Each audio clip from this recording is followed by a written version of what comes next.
Welcome to the Raising Boys and Girls podcast. I'm Sissy Goff. I'm David Thomas. And I'm Melissa Trevathan. And we're so glad you've set aside a few minutes to spend with us today. In each episode of this podcast, we'll share some of what we're learning in the work we do with kids and families on a daily basis at Daystar Counseling in Nashville, Tennessee. Our goal is to help you care for the kids in your life with a little more understanding, a little more practical help, and a whole lot of hope.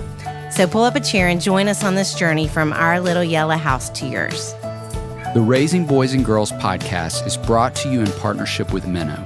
Minnow provides meaningful screen time and shared experiences for families to help you grow in your faith together. Check them out at podcast.gominnow.com. That's podcast.gominno.com.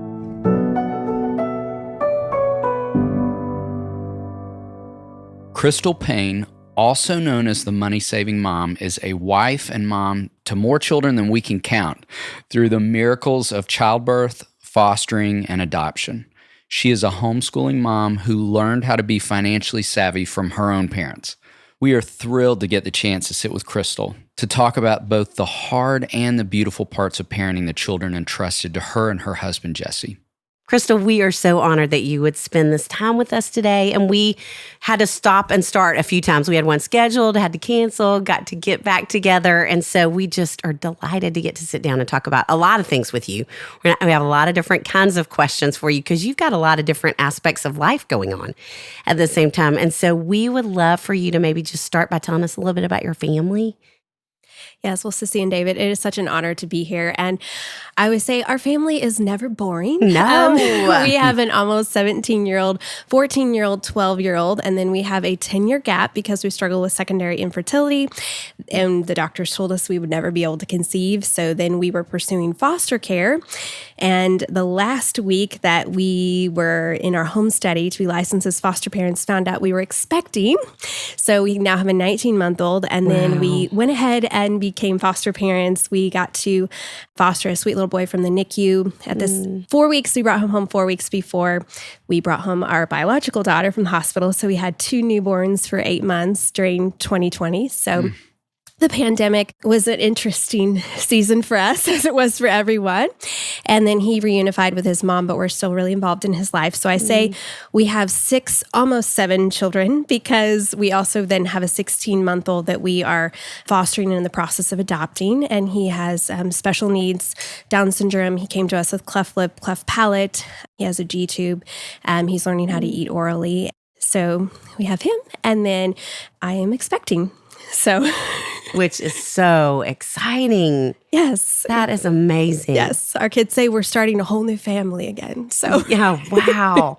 God must have just given you expansive love in your heart to have all these children in so many different ways. I mean, it's just amazing. You know, it's to look back and see the 10 years of secondary infertility and what I think of, you know, if God had given us our desire and what we prayed for, I see these 2 little boys that we're so involved with and that are such a big part of our life that would never be a part of our life were it not for those years of waiting and longing and God just working in our heart. And so we're just so grateful. And truly, I feel like he just expands your heart and just gives you so much love. People all the time like, your hands are full. And I'm like, my heart is so full. Yes, that's beautiful.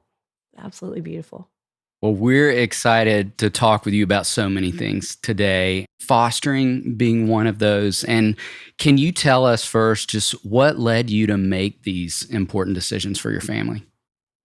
You know, foster care was never something that we were thinking early on in our marriage, oh, we'd love to foster or adopt. It honestly was not even on the radar. And then during those years of infertility, you know, just recognizing that we just had more space in our home and our hearts, but we still didn't really see it as foster care. We saw it as other ministry opportunities that God was opening the door for. And then some friends of ours started fostering and walking alongside them and starting to recognize the need. We had no idea that every night there were children in our area sleeping in the DCS office because they had no home to go to. And we just started praying about it. And we went to the introductory class. And my husband and I were just like, once you know the need we can't just walk away from this. And so God just really opened our whole family's heart. And I will say that it has been one of the hardest things we've ever done, but also one of the most life-changing things that we've ever done. And especially this last year after our sweet little boy that we fostered for 8 months, saying goodbye to him and him reunifying with his mom, it's hard to describe in words the deep grief that came with that. Right. But then his mom making the decision that she wanted us to continue to be involved in his life. And so, I would say they don't teach you in foster care classes what it looks like to walk closely with birth mom after reunification, but it's been such an honor to get to love her and walk with her. I feel like my heart has expanded so much to care for these birth mamas too, and they need our support so much. I bet you're such a great mentor to them too. Well, they teach me so much though too. I mean, I feel like it's like to see their selflessness and their sacrificial love. And I think it's so easy for us to kind of label people and look down on people and have critical attitudes. But when you start to understand their story and what they've walked through, it just changes your heart. And you just think, if I were in their shoes, I can't even imagine what it would be like. Yeah, proximity really does change perspective for all of us, doesn't it? I love how you spoke to that. Yeah, it sure does. You've said some of this already, but what would you say are some of the specific joys of fostering and challenges? So the challenges, we'll start with that. The lack of control. I realized very early on when you are bringing this child into your home and you're loving them as your own, you're parenting them as if they are your own, you're loving them on behalf of their birth parents, and yet you have so little control because the state is making so many decisions for them and you just have to go along with whatever they say. And again, the courts are making so many decisions for them. And so you don't know if at any time they're going to decide, okay, we're going to change course and this child is going to be in a different home or a different situation. And so I learned so quickly that I like control. And that I feel like I have control over my kids. And with this, I learned that I actually don't. And it was so helpful for me to let go and to trust God and to truly have to say, okay, God, I know that you love this little boy more than even I do, and I can trust you for that. And then to also have that perspective for my own biological children. And it's just changed the way that I parent my children as well, and trusting God instead of feeling like I need to micromanage. And so I would say that was one of the cons, but it's actually turned into a pro. One of the blessings has been seeing our children, our biological children, and how their hearts have been opened and expanded. I feel like they have such a heart for children who have walked through trauma. They have such a heart for birth parents. They have such a different perspective if they are interacting with someone who's really struggling and maybe having a really negative attitude. A lot of times I'll hear them say, I bet they've had a really hard home life, or, something like, so it just has given them this understanding of how trauma affects people. So that's been really amazing to see. And then also because of the little boy that we are in the process of adopting, him having special needs, and it's just opened up our hearts to what it looks like to love deeply, and for them to have now this passion for children and adults who have special needs. And I've just seen that, and I feel like God's going to use that in great and mighty ways. But I feel like we are the ones that are blessed. And so often people who have children who have Down syndrome, they'll talk about we're the lucky ones. And I never really understood that until now. I feel like we just have been given this greatest gift. And it's such an honor to have him in our home and to think we get to have him for forever. Wow. Your new book is called Love-Centered Parenting. Can you describe for us the premise behind the book? Well, if you had told me 7 years ago, I was going to write a book that had parenting in the title. I've been like, you got the wrong person. I don't talk about that topic. But I didn't know that 4 years ago, one of our kids was going to go through a really, really difficult season and just really hit rock bottom and spiral out, and the anxiety and the depression, and then become suicidal. And as a parent, there's just nothing more difficult. Well, there are a lot of difficult things as a parent, but one thing that I never would have seen myself doing is walking into an ER and saying my child's suicidal. And that day changed me forever as a parent.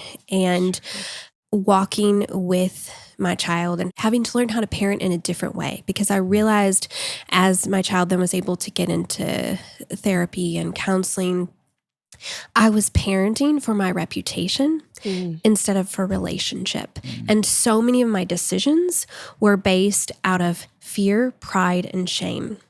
And I was so worried about what other people would think. I was so worried about future for my kids, and so much of my momentary reactions were based upon playing things out 10 years down the road, and that pride and that selfishness that I had of what other people would think. And God just had to kind of take me back to ground zero and show me how much He loved me, and take me on this journey of learning to be reparented by Him, so then I could learn how to parent in a different way. And so that's really what this book came out of. And it's not about, here's all the 10 ways to have perfect children, but about how to understand how much we are loved by God, and how to let His love flow through us to our kids, and how that can change the whole temperature of our home.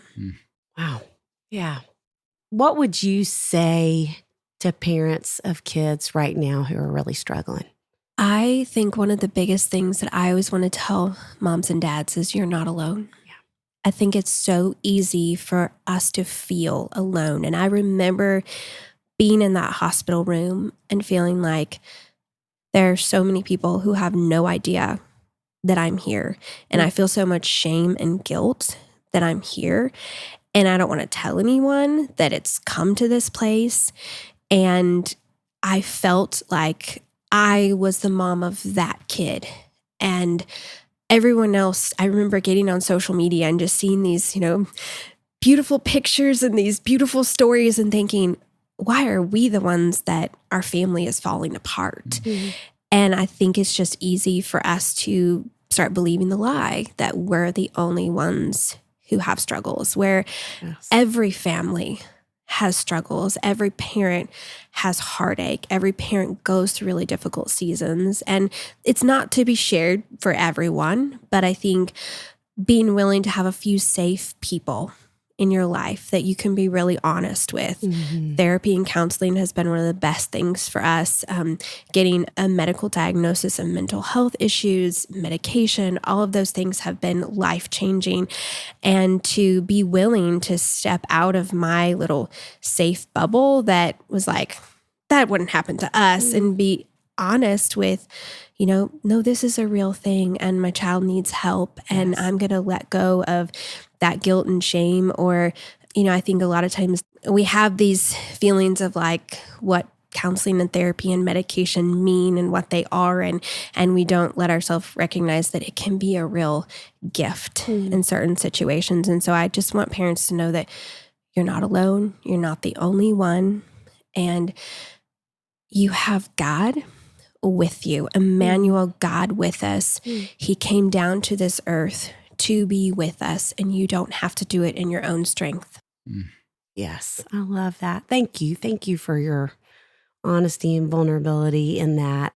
I was thinking as you were sharing just this week, it's, the end of 2021 as we record this, just this week, the Surgeon General declared youth mental health a state of emergency in our country. And speaking to this reality that the increase in anxiety and depression and suicidal ideation is at an all-time high. And there were even specific stats, like I think if I read correctly, there'd been a 51% increase in hospitalizations for girls, where, I believe it. boys typically lead that space. And all the evidence of so much of what you're speaking to, which is where I'm just so grateful you would, Me because I too. think there's not just a parent listening who needs to hear this. There are many parents listening based on these newest statistics. So it just feels like such an important conversation. Mm-hmm. And that there's no shame in it. I remember years ago having a child do kind of an art prompt in counseling, and they did this thing that kind of looked like family math, like happy dad equals happy. When my dad's happy, I'm happy. And it made me think so much about how there really isn't family math, but we think there is.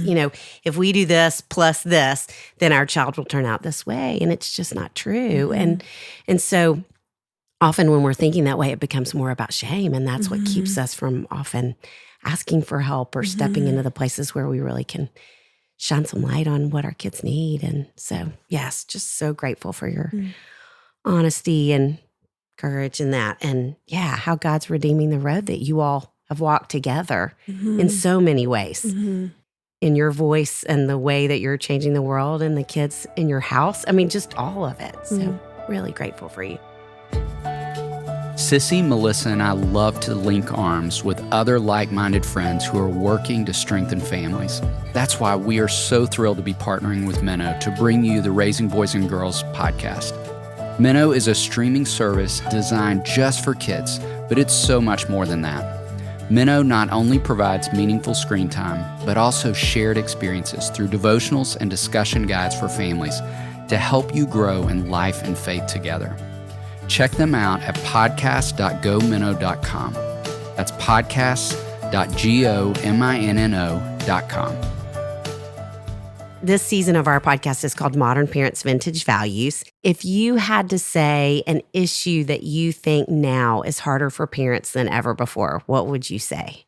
Probably everyone would say this, but I feel like social media. Yeah. And especially with having teenagers, I just feel like the, TikTok, Snapchat, I feel like it's just really changed the way teens interact. And I think that it makes it difficult when not only do they have very short attention spans, but not even knowing how to really have a conversation, how to look people in the eye, because they're just so used to doing so much on their phone. Yes. Well, I'm thinking about issues that are harder for kids. Love to ask you too, just what do you believe is harder about being a parent today that's different when your parents were raising you?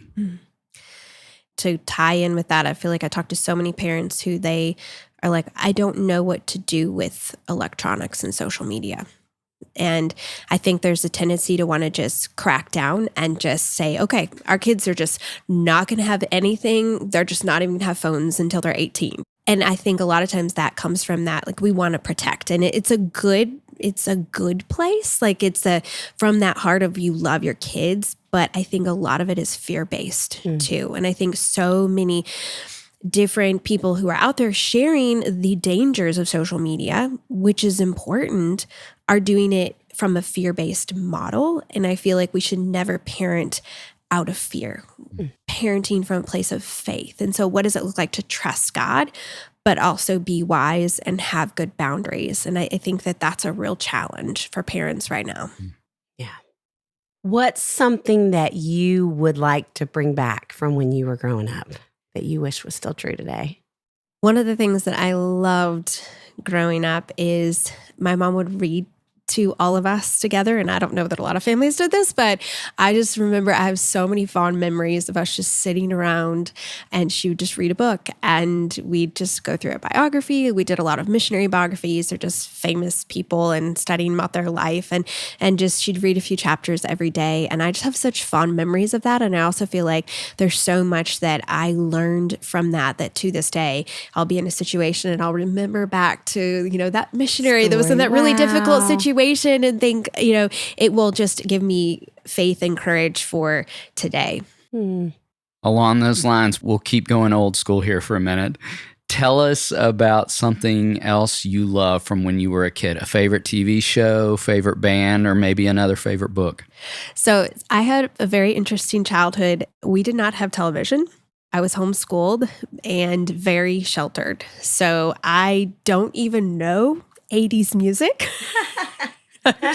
And I don't have a favorite TV show because we didn't have television. But I am so grateful for my parents investing so much time with us. And so, the books that they read, like there's one, Evidence Not Seen. It is this story of Darlene Deibler Rose, and she was in a concentration camp, and she was in solitary confinement for a very long time. And that is a book that my mom read it to us. I read it personally, and I think of that so often. I'm like, if she could go through that, surely I could deal with this little inconvenience today. Great. That is great. So tell us about a project you're working on right now that you're excited about and where folks can find you.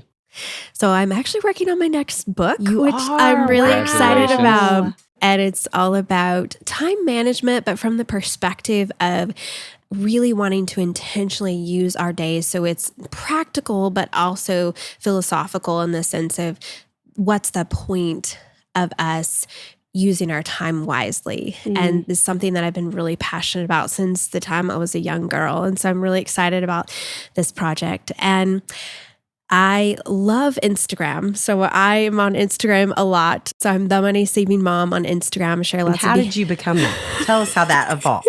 how I became the Money Saving Mom. So my husband was in law school when we first got married, and we wanted to stay out of debt. And I was looking for anything that I could do from home because we had found out that we were pregnant and I was not feeling well. So I had to quit some of the part-time jobs that I was doing. And so fell into this thing called blogging. It was when it was brand new. Like people didn't know what blogs were. You had to explain what a blog was before you told them what you blogged about. And so I started this blog and realized that I loved blogging. And then kind of out of that came moneysavingmom.com. We started that in 2007 because people were just asking me, how are you living on this really small budget, staying out of debt? And never knew that that was going to end up becoming our full-time thing. And so my husband's home full-time now, and that's what we do. So that's how I became the Money Saving Mom. It's kind of evolved into a lot of different things, but on Instagram, yes, I share deals of my grocery shopping trips and ways to save money. You're amazing. But also lots of behind the scenes peeks into our home. So.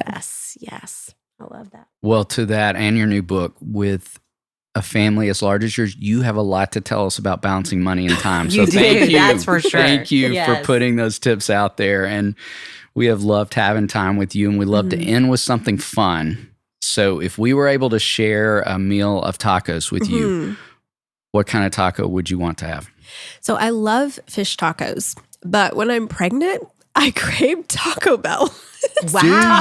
Taco Bell. Like, I never eat Taco Bell, but when I'm pregnant, that's what I crave. So That's fantastic. We'll take you there. Yes. Do you have a favorite taco at Taco Bell? pretty much any of them. My husband has gotten really smart, and he'll just go buy the whole box of the variety ones and bring it home so that I could have them for breakfast and lunch and dinner. No, that is so funny. Well, there's one close by. Crystal, thank you. I mean, I do feel like, gosh, you are a wealth of just resources and information. I love that you bring such practical information to folks, but that you're really anchored to such hope. And that's ultimately what you're pointing us all towards and what you're walking your family toward too. So thank you for the time with us and for sharing that with us. We're just so grateful for you. Yes, we are. Well, praise the Lord. It's an honor to be here. Thank you so much. Thank you.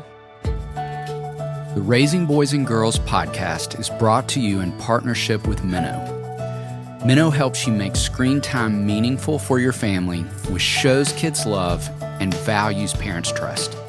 Check them out at podcast.gominnow.com. That's podcast.gominno.com. It's our joy to bring the experience and insight we gain through our work beyond the walls of the Daystar House. Join us next time for more help and hope as you continue your journey of raising boys and girls.